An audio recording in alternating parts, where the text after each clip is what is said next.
All right, Richie Merzian, thanks for joining us. Pleasure. Deforestation agreement today, 2030. What do you make of that, first of all? Look, it's a good sign. Like, one of the key steps to solving climate change is stop cutting down so many trees, start planting more. You need to get that done, but it only goes halfway to really getting us across the line, which is really closing that big emissions gap to 2030.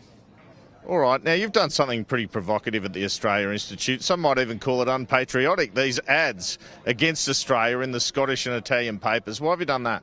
Well, I mean, maybe you'd call it the Australian way. It's actually having your say. Really, Australia is here, and Minister Taylor is here to spruik fossil fuels. He's even said as much in terms of the impact of the net zero plan.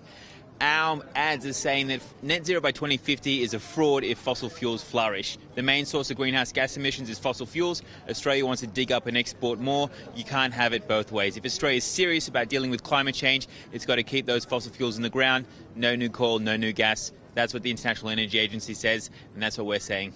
All right, well, technology, not taxes. I mean, I'm sick of hearing about it, but haven't they got a point when they say China and India, a lot of poor people need electricity, haven't got power, a lot of people, and if it's coal-fired is the cheapest, they'll go for that. Haven't they got a point when they say we need this cheaper renewable energy? I mean, the only time they care about poor people is when they can sell them some fossil fuels. India came here and actually pledged to go net zero. That's the first time they've done that. The Indian Prime Minister... By 2070? Yeah, by 2070. But as you said, they're still electrifying their country. So shouldn't we give them a bit more space? Australia's a wealthy country. We're one of the biggest emitters in the world, one of the biggest exporters of fossil fuels. And we've come here giving cover to China to do nothing by doing nothing ourselves, instead of leading with the UK and the US. I think that has actually been disastrous for Australia because it's found itself in the wrong end of the G20. But net zero by 2050, we're saying that. That's not nothing, is it? Well, it's empty, though. There's no details, there's no analysis, it's not going to be accountable or legislated. It's pretty much worthless because at the same time they're looking at technology that doesn't exist or has failed.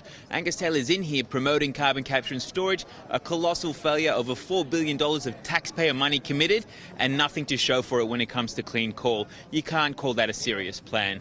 What should the 2030 target be then, in your view, for Australia? It should at least be halving emissions by 2030. That's what the New South Wales Coalition committed to. That's what the US administration committed to. Really, it should go further than that. And also, they've come here saying we can meet and beat our target. That's a sign that they've picked a weak target, and they could be doing a lot more, and they should be committing to that.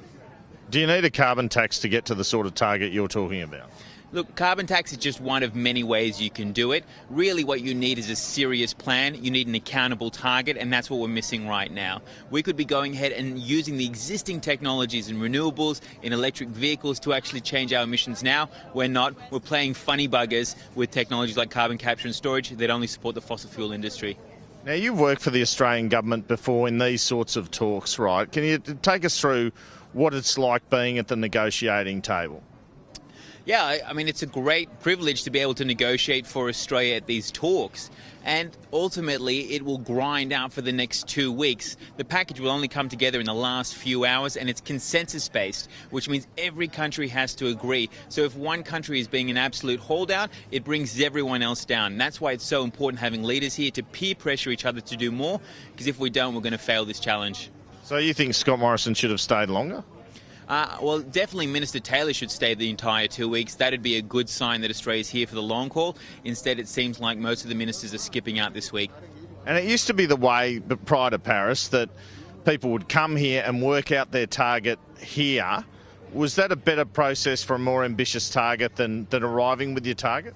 Well, look, you want countries to come here willing to listen and learn and engage and go forward.